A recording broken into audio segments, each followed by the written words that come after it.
하나님 말씀 봅니다. 시편 8편 1절로 9절입니다. 시편 8편 1절로 9절 제가 읽겠습니다. 여호와 우리 주여, 주의 이름이 온 땅에 어찌 그리 아름다운지요. 주의 영광이 하늘을 덮었나이다. 주의 대적으로 말미암아 어린아이들과 젖먹이들의 입으로 권능을 세우시며 이는 원수들과 보복자들을 잠잠하게 하려 하심이니이다. 주의 손가락으로 만드신 주의 하늘과 주께서 베풀어 두신 달과 별들을 내가 보오니 사람이 무엇이기에 주께서 그를 생각하시며 인자가 무엇이기에 주께서 그를 돌보시나이까. 그를 하나님보다 조금 못하게 하시고 영화와 존귀로 관을 씌우셨나이다. 주의 손으로 만드신 것을 다스리게 하시고 만물을 그의 발 아래 두셨으니 곧 모든 소와 양과 들짐승이며 공중의 새와 바다의 물고기와 바닷길에 다니는 것이니이다. 여호와 우리 주여, 주의 이름이 온 땅에 어찌 그리 아름다운지요. 아멘. 한 주간 평안하셨습니까? 네, 저도 잘 지냈고 날씨가 좋네요. 계속 좋으면 좋겠는데 비가 오고 뭐 요새 캘리포니아 일기예보가 잘 안 맞는 것 같아요. 옛날에 대한민국 일기예보 아마 흉봤는데 여기가 똑같은 것 같아요. 지난주 우리는 감격스러운 부활절 예배를 새생명 축제와 함께 드렸습니다. 예상외로 비가 끊이지 않고 계속 와서 좀 걱정은 됐죠. 그런데도 늘 그랬듯이 우리 한 영혼을 놓고 기도하고 이렇게 VIP를 놓고 기도하고 우리 전도를 복음에 관한 걸 나누는 그런 일이 있을 때마다 하나님은 우리의 모든 염려와 모든 상황을 넘어서 기이하게 역사하시는 것을 지난주 다시 한번 확인할 수 있었습니다. 그리고 어김없이 풍성한 열매를 꼭 맺게 해주셨어요. 아신 대로 우리는 살아온 횟수만큼 부활절을 지켜왔습니다. 위네스 권사님은 88번을 지켜오신 거죠. 상당합니다. 그리고 예수 그리스도의 부활의 능력으로 다시 맞는 다음의 부활절까지 더 나은 신앙인의 삶을 살기를 힘써 왔습니다. 이 연장선 위에 지난주 부활절 예배를 드린 거예요. 우리는 여기 이 땅에서 나그네 인생 마칠 때까지, 우리 순례길 끝날 때까지 이렇게 해마다 부활주의를 지켜나가게 될 것입니다. 앞으로 몇 번의 부활절을 지켜야 될지 아무도 몰라요. 많이 지켰으면 좋겠습니다. 이런 점에서 신앙인의 삶을 이렇게 정의 내릴 수 있습니다. 저 멀리 있는 최종 부활의 그날을 기대하면서 소망하면서 여기 이 땅에서 부족하지만 완전하진 않지만 끊임없이 부활을 연습해 가는 것이다. Practice Resurrection이에요. 여기 이 땅에서 쉼없이 부활 연습을 하는 이유가 뭘까요? 우리가 나그네 여정 다 마친 후에 떠나온 에덴으로 다시 돌아가야 하기 때문입니다. 거기 가서 정말 잘 먹고 잘 살아야 되거든요. 우리가 유학하면 우리가 부활 연습하는 것은요, 여기 이 땅에서 우리가 처음 지음 받았을 때 그 본래의 모습을 삶에서 끊임없이 재확인하는 겁니다. 내가 이런 존재였다는 걸 계속 재확인하는 거예요. 그러면 쉼없이 나를 깎고 다듬어가는 것이지요. 이런 점에서 우리가 매일 아침에 일어나서 꼭 해야 할 고백이 있습니다. 아니, 고백이라기보다는 자기 선언이에요. 거울 앞에 서서 화장하기 전에, 들어가기 전에 딱 물을 먼저 고백하셔야 돼요. 나 어제 나로 살지 않겠다. 나 어제와 똑같은 삶을 살 수가 없다. 그리고 나 하나님이 지으신 원판의 존재로 살아보련다. 이 말이죠. 오늘 본문이 바로 우리 존재의 원판은 총천색 칼라로 우리에게 보여줍니다. 화려한 인간 존재 선언입니다. 하나님이 지으신 화려한 우주 공간을 사이에 두고 바로 그 한가운데다 여러분과 저 연약한 인간을 두고 극적으로 대비를 시킵니다.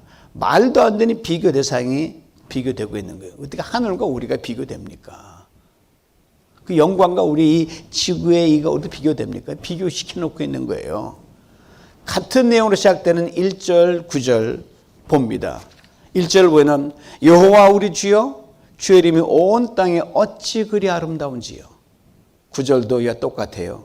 여호와 우리 주여 주의 이름이 온 땅에 어찌 그리 아름다운지요. 창조자 하나님의 웅장한 스케일을 좌우에서 앞뒤를 꽉 싸고 완전히 온 우주에 선포하는 거예요. 그리고 중간에다가 연약한 인간에 대해 하나님의 섬세한 터치를 이렇게 고백하고 있는 겁니다. 사람이 무엇이기에 주께서 그를 생각하시며 인자가 무엇이기에 그를 돌보시나이까. 그를 하나님보다 조금 못하게 하시고 영화와 존귀로 관을 씌우셨나이다. 다윗이 부른 하나님 이름을 자세히 살펴볼 필요가 있어요. 먼저는 여호와라고 했습니다. 범접할 수 없는 이름이요. 신중의 신하면 신 하나밖에 없죠. 구별하자면 신중의 신이요. 만왕의 왕이거든요. 여호와라는 이름 모세가 출애굽명을 받았을 때 너 이스라엘 백성에 가서 내가 너를 통해 출애굽하게 한다 하라 그러니까 도대체 하나님은 어떻게 소개해야 이 사람들이 내 말을 알아듣겠습니까? 그러자 하나님 이렇게 말씀하셔요. I am that I am. 나는 스스로에 있는 자다. 그렇게 전하면 알아들을 것이다. 스스로는 하나님이 여호와입니다. 야훼라 그러기도 하죠. 다음은 주라 그랬어요. 오늘은 아도나인데 여호와라는 이름은 너무너무 거창하니 우리가 감히 어떻게 만질 수 없고 느낄 수가 없어요. 그래서 이스라엘 사람 두려워서 그 이름을 직접 부르지 못했습니다. 그냥 건너뛸 때도 있고요. 그 이름 부를 때는 목욕 제기하고 딱 그러고 그 이름을 일렀어요. 그 이름 대신에 우리가 부르기에 말맞은 이름으로 넣은 게 바로 주입니다. The Lord이에요. 또 아도나이라고 주라 그러죠. 이 말은 왕입니다. 소유자입니다. 주권자, 통치자, 나의 주인이란 뜻입니다. 다윗이 두 이름을 나란히 부르면서 자신의 고백의 시작과 끝을 장식하고 있는 겁니다. 언제 이 엄청난 고백이 했냐면요. 왕이 되기도 전에, 유명한 사람이 되기 전에 무명 목동 시절부터 크고 높으신 하나님을 자기 삶의 주인공으로 고백하며 살아왔습니다. 이게 놀라운 거예요. 여러분 믿음이 무엇입니까? 다윗처럼 나의 형편과 처지가 어찌하든 언제나 하나님을 먼저 주님을 먼저 나의 삶의 주인으로 고백하는 게 이게 문제입니다. 이거는 무조건 철칙이에요. 이것이 믿음이요 신앙입니다. 이것을 다윗은 철저히 깨닫고 그렇게 고백하며 살았습니다. 그가 무명의 목동이든 두려움 앞에서 미친 사람 행세를 하며 쫓겨다니든 한나라의 임금의 자리에 오르든 어떤 상황이든 관계없이 한결같이 여호와 우리 주여, 여호와 우리 주여. 하나님께 다윗을 내 마음에 합한 사람이라고 하신 말씀이 이게 괜히 한 말씀이 아니에요. 이런 점에서 오늘 시편에 딱 어울리는 제목이 있어요. 시편 제목이 있어요. 이 시편 노래니까 노래 제목이 있는데 뭔지 아셔요? 잘 들으세요. 여러분도 아하 알 거예요. 그대 그리고 나입니다. 아시겠습니까? 여기서 나온 거예요. 그 노래가. 그대 그리고 나. 근데 그리고 나, 그대 그리고 나 참 좋은 노래인데 보니까 좀 슬퍼요. 뭐 푸른 바다를 가르는 흰 돛담배처럼 낙엽지는 그 길을 정달 걸었던 흰눈 내린 슬픔. 좀 우수가 많이 들리는데 이 그대 그리고 나 시편 8편 우수가 없어요. 완벽한 하나님과 납니다. 다윗이 하나님의 이름에 대해 이렇게 설명을 했어요. 하나님의 이름이 참으로 아름답습니다. 무엇을 근거로 이렇게 말한 겁니까? 3절에 회답이 들어있어요. 주의 손가락으로 만드신 주의 하늘과 주의 베풀어 주신 달과 별들을 내가 보오니. 다윗이 시를 쓴 시간이 밤인 걸 알 수 있어요. 왜? 해가 등장하지 않거든요. 다윗이 양들을 이끌고 하루 종일 양들을 먹이고 잔잔한 시냇과 푸른 풀밭 인도한 다음에 풀밭에 잠시 누워서 하루를 생각하는 거예요. 하늘이 딱 눈에 들어올 거 아닙니까? 그날따라 밤하늘에 유난히 별들이 많습니다. 달도 큽니다. 별들도 환합니다. 그건 또 하늘에 수많은 별들이 수놓고 있어요. 별들이 무거워서 떨어질 지경입니다. 어깨에 먹였던 수금을 다 꺼내서 수금을 켭니다. 그때 감기 입술로 이렇게 고백한 거예요. 주의 손가락으로 만드신 주의 하늘과 주의 베풀어 두신 달과 별들을 내가 봅니다. 손가락으로 만드셨다 그래서요. 너무 평범해서 지나치기 쉬워요. 왜? 우리가 모든 걸 대충 손가락으로 다 하잖아요. 음식도 그러고 옷도 입고 뭐 다 운전 다 손으로 하니까 에이 뭐 그런 거겠지만 그게 아니에요, 여러분. 다윗이 보이지 않는 그 우주에 꽉 찬 하나님을 손가락으로 구체적으로 이렇게 표시한 거예요. 당시로는 감히 어떻게 네가 하나님 손가락이니 뭐니 발가락 운운하냐 말이 안 돼. 불경스럽다는 건데 다윗은 확실하게 느꼈거든요. 요거를 뭐라 그러는지 아세요? 조금 어려운 말씀은 하나님과 사람이 같이 있다. 신인 동행이라 그러죠. 다윗은 하나님의 눈이라 그랬고 하나님의 손이라 그랬고 하나님 입술이라 그랬고 구체적으로 보통 친밀함이 아닙니다. 여러분 기도가 그렇게 어려운 게 아니거든요. 하나님 뭐 그대 그리고 나라고 하는데 뭐 하나님 뭐 당신하고 쓰고 친구 하면서 하나님 그 눈이 너무너무 예뻐요. 가능한 거예요. 손가락으로 만졌다는 표현에 우리는 두 가지를 엿볼 수 있습니다. 먼저는 하나님의 그 일하심에 있어서 아주 섬세하고 정확하시다는 사실입니다. 여러분 음식이든 물건 뭘 할 때 관련된 사람의 그 손에 따라 맛이 달라지고 작품이 달라지고 결과물이 달라지거든요. 이렇게 엉성하면 결과물도 엉성하고 이렇게 좀 느릿느릿하면 그렇거든요. 천차만별이란 말입니다. 굳이 하나님의 이 손솜씨를 비교하자고 하면 아주 마스터의 마스터. 뭐든지 잘 해내시는 분이니까. 다윗이 바로 밤하늘의 별들 모든 삼남에서 보고 아 우리 하나님 손 너무 놀랍다. 저쪽에는 이걸 이 손가락이 터치했을까 다 보는 거예요. 그다음에 우주가 얼마나 광활합니까? 다윗이 봤던 하늘은 엄청나게 넓은 우주의 작은 조각밖에 되지 않았거든요. 지금 미미한 거였거든요. 그것도 상상 없이 큰데 하나님 그보다 몇만 배 뭐 감히 비교할 수 없을 만큼 큰 우주를 어떻게 지으셨을까 이거죠. 하나님의 손이 얼마나 큰지 아십니까? 그래서 여러분 내 손이 빈 거는 걱정하지 말라는 거예요. 왜? 하나님 손에 다 들려 있으니까. 돈도 있어요. 명예도 있고 건강도 다 들어있거든요. 하나님 손이 한 손만 움직여도 이 전 세계를 주물락잘딱 할 수 있습니다. 바로 이 하나님의 능하신 손끝에 하나님의 정교하고 완벽한 솜씨에 다윗이라는 한 인간이 연결되어 있다는 거예요. 그리고 이어지는 4절에서 아주 구체를 고백합니다. 사람이 무엇이기에 주께서 그를 생각하시며 인자가 무엇이기에 주께서 그를 돌보시나이까. 그를 하나님보다 조금 못하게 하시고 영화와 존귀로 관하시오셨나이다. 그러니까 하나님의 이름이 온 땅에 그토록 아름답고 결정적인 이유가 뭐냐? 왜 하나님 이름이 높고 아름다우냐? 그게 바로 나 때문에 그렇다는 거예요, 여러분. 나 때문에 그렇다는 거예요. 요약하면 하나님의 천지를 창조하시고 오늘을 지으신 결정적인 이유가 바로 다윗 나 때문이다라고 고백하는 거예요. 우리가 부르는 찬양 가사 중에 이런 표현이 있잖아요. You are the reason I live for. 주님, 당신이 제가 사는 이유입니다. 참으로 귀한 고백이죠. 우리 그렇게 고백하면요, 하나님도 이렇게 분명히 말씀하실 거예요. You are the reason I live for. 그래, 너도 내가 사는 이유다 이 말이에요. 이건 뭐로 비교할 수 없어요. 우리가 하나님 당신 때문에 내가 살아요 그러면 주님도 너 때문에 내가 산다 이렇게 말씀하신단 말입니다. 이 고백을 다윗이 담고 있는 거예요. 사람이 무엇이간데 주께서 그를 생각하시며 인자가 무엇이기에 주께서 그를 돌보십니까? 조금 평범한 말로 풀어봅니다. 너 때문에 내가 사는 것이니 어찌 내가 너를 생각하지 않을 수 있으랴. 어찌 너를 돌보지 않겠느냐 이 말입니다. 그리고 엄청난 파워예요. 이거 있으면 두려울 게 없어요. 사람이 무엇이기에 있으며 What is man? 여기 사람이란 좀 특별한 단어를 썼는데 에노스라는 단어를 썼습니다. 이 말은 평범한 한 인간을 말하는 게 아니에요.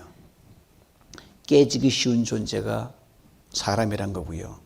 약한 존재, 병들어 죽을 수밖에 없는 존재가 바로 이 사람이란 뜻입니다. 이런 인간인 자신을 하나님이 생각하는 존재가 되었으니 다윗은 너무너무 감격스러운 거예요.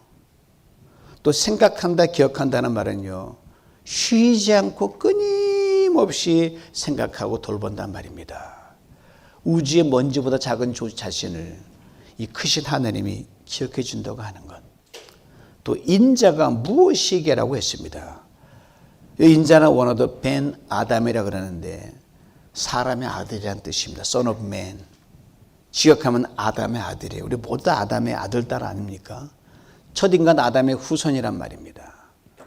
그걸 다윗은 분명히 정지 고백했어요. 좀 피하고 싶은 인물이죠. 내가 왜 조상 아담 만나가지고 고생하냐. 벽고 싶은데 그대로 우리 조상 그랬으니 나도 그 조상의 후손입니다. 고백한 거예요. 즉 죽을 수밖에 없는 아담과 공동 운명체를 고백을 하는 거예요. 그러나 이런 나 같은 존재를 하나님이 돌보십니다. 쉬지 않고 돌보신다 이 말입니다. 철저히 세밀하게 지키고 감독한다는 거예요.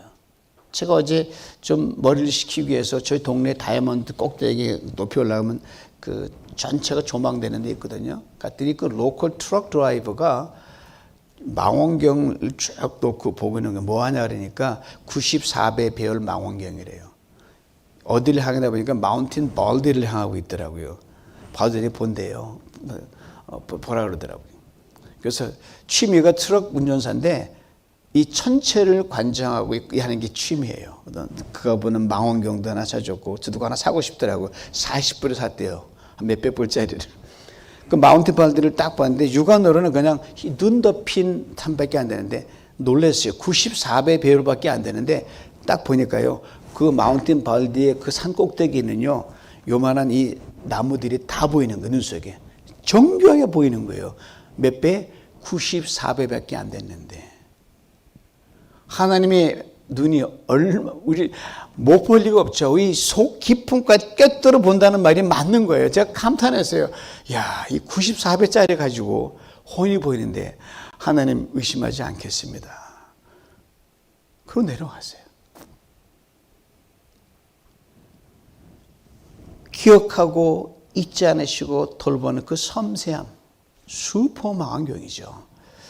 5절입니다. 그를 하나님보다 조금 못하게 하시고 영어와 존귀로 관에 씌우셨나이다.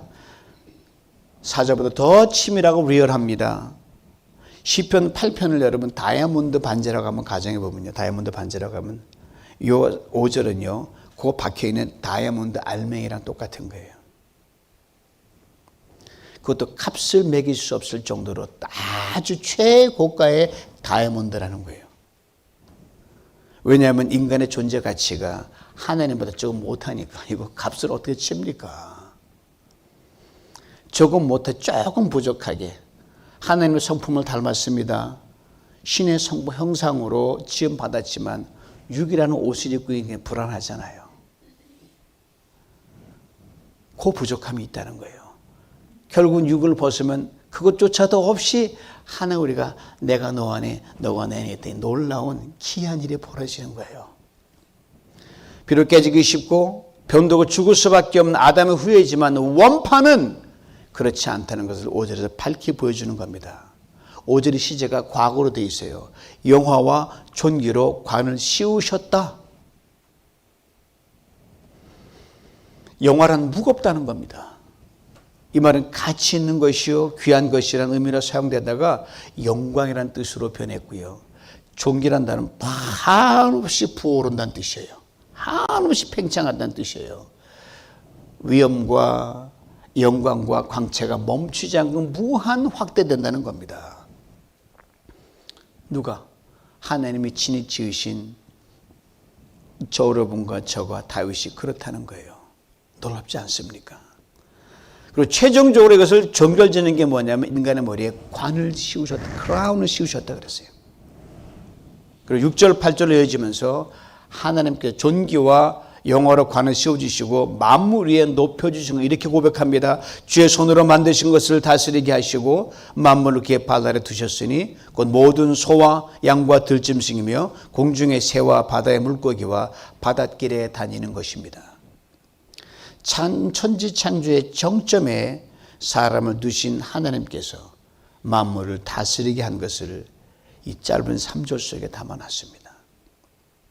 그래서 다시 곰곰이 생각해 보니까 그 크신 하나님의 능력과 완전한 손길에 자신이 이처럼 더할 없이 귀한 존재로 지음받아 연결되어 있다는 것이 너무너무 감격하고 너무너무 감사해서 여호와 우리 주여 주의 이름이 온 땅에 어찌 그리 아름답습니까? 사랑하는 성도 여러분, 다윗의 고백은 분명 밤하늘을 보면서 찬란한 별빛이 보고 휘황찬란한 달빛이 보면서 감격해서 외쳤던 외침이었습니다. 그러나 엄청난 우주의 자태와 현상으로부터 잠시 눈을 떼서 풀밭에 누워있는 일개 목동인 자신을 보니까 형편없는 비교인 거예요. 그러니 그의 감격은 더 최고조로 치솟을 수밖에 없습니다. 그 놀라운 그 하나님의 그 능력과 완벽한 솜씨의 끝에 엔드 프로덕트가 자신이니까 아마 그 풀밭을 떼굴떼굴 굴렀을 거예요. 하나님 내가 뭔데 막 떼굴떼굴 굴렀을 거예요. 양들이 보고 주인이 왜 저러실까 막 놀랐을지도 모르겠어요. 그러기에 그는 겸손하게 온몸과 영과 마음의 전율을 느끼며 이렇게 고백하는 거 아닙니까? 사람이 무엇이기에 주께서 그를 생각하시며 인자가 무엇이기에 주께서 그를 돌보시나이까.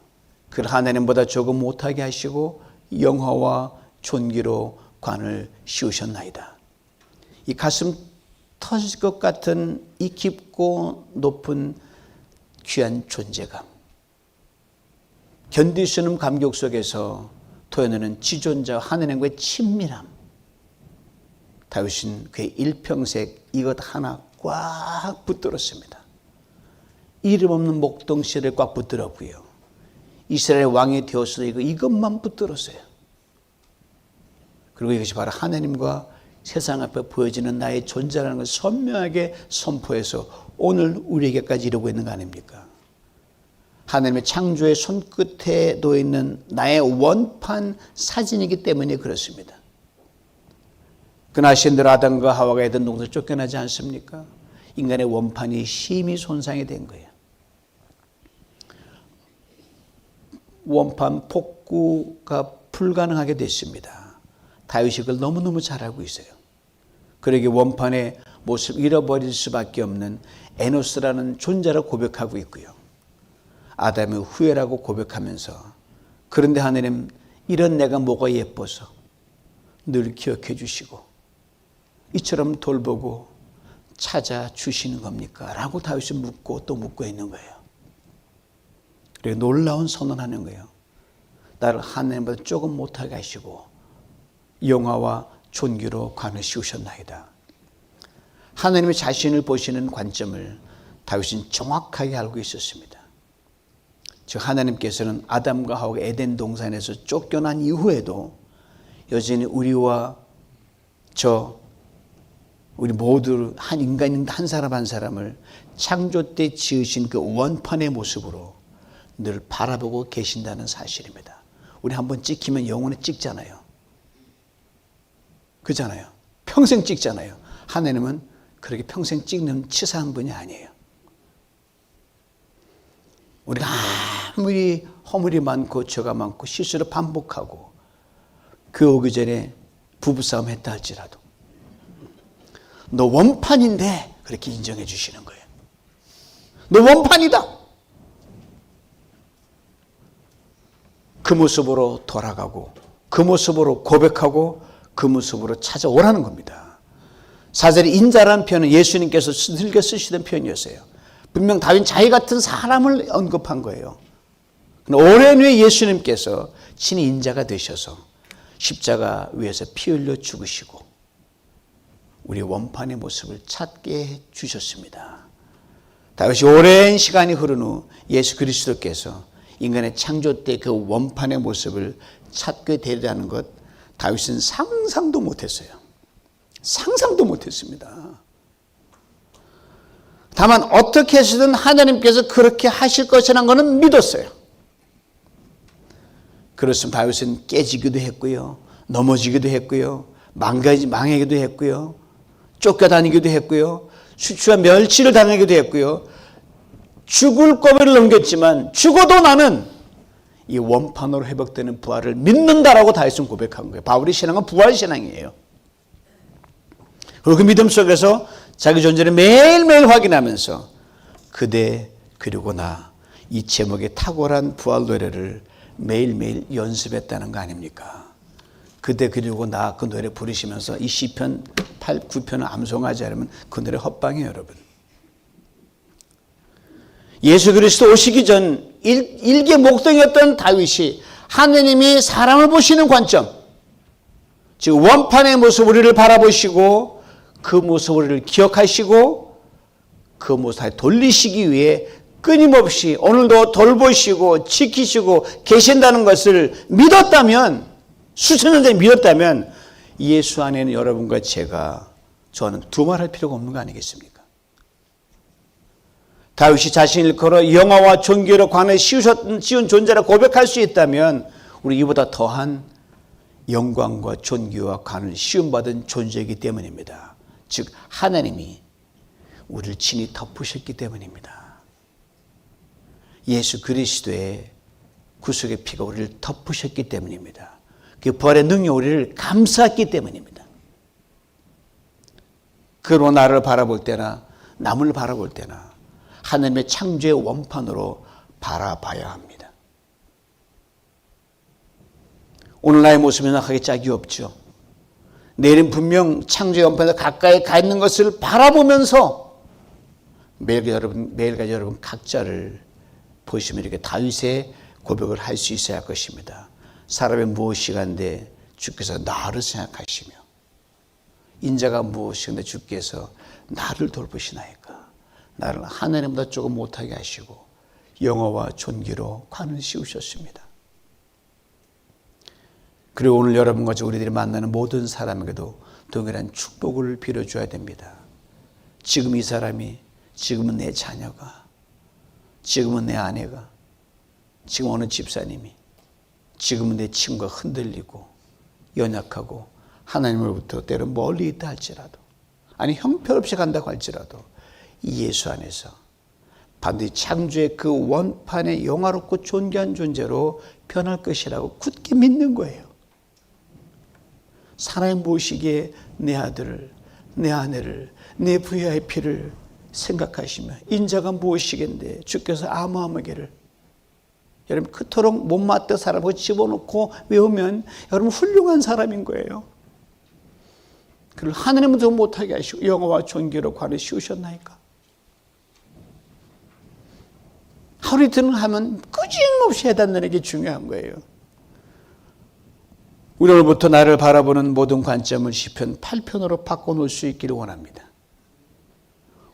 다른 사람 바라보는 눈도 그리 될 수 있기를 원합니다. 우리 아침 일어날 때마다 1절을 소리내어 하늘을 바라보면서 읊조리십시다. 여호와 우리 주여, 주의 이름이 온 땅에 어찌 그리 아름다운지요. 밤에 하루가 다 주무실 때 잠에 누워 천장을 바라보고 하늘이 있는 것처럼 여호와 우리 주여, 주의 이름이 온 땅에 어찌 그리 아름다운지요. 이 두 개의 읊조림 사이에 우리가 외쳐야 할 또 하나의 위대한 고백이 있습니다. 사람이 무엇이기에 주님은 나를 생각하시며 인자가 무엇 주님이 나를 돌보십니까? 나를 하나님보다 조금 못하게 하시고 영화와 존귀로 관을 씌우셨습니다. 이것이 멀리 최정의 부활 그날을 소망하며 바라보면서 오늘 여기 이 땅에서 우리가 쉼없이 해야 하는 부활 연습이요 부활 노래입니다.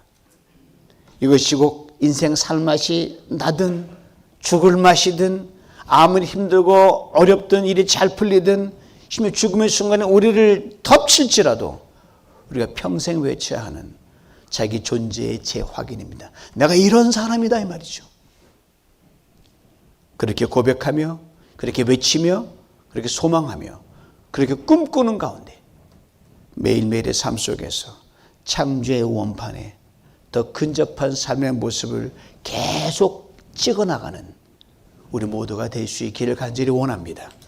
하나님께 당 선택의 능력을 반드시 포기하실 줄 믿습니다. 예수 그리스도의 부활의 능력이 우리를 넉넉히 이해하실 줄 믿습니다. 이 은혜를 평생 받아 누리시길 주님의 이름으로 축원합니다. 주님, 우린 새처럼 날지도 못합니다. 토끼나 다람쥐처럼 빠르지도 못합니다.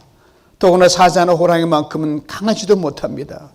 꽃들처럼 화려하지도 않습니다. 아름답지도 못한 우리들이지만 우리 하나님의 형상으로 빚으신 그 탁월한 은총에 깊이 감사드립니다.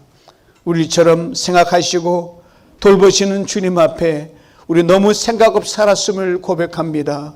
그런 중에 우리는 흔들릴 때도 있고 정신없을 때가 많이 있습니다. 우리를 긍휼히 여겨주시옵소서. 우리를 변함없이 돌보시고 인정해 주시는 주님 앞에 다시 창조의 원형으로 서기로 결단합니다. 그리고 우리가 우주 그리고 그 안에 충만한 것을 다 합친 것보다 더 무겁고 영광스러운 존재라는 것을 고백합니다. 선포합니다. 이제 우리의 모든 교만과 자랑과 허물 탐욕이 다 씻어내고 주님으로 씌워주신 그 두껍게 두르신 영어와 존귀로 찬란히 매일매일 더 밝은 빛으로 발할 수 있도록 성령으로 충만케 하여 주시옵소서. 예수님의 이름으로 기도하옵나이다. 아멘.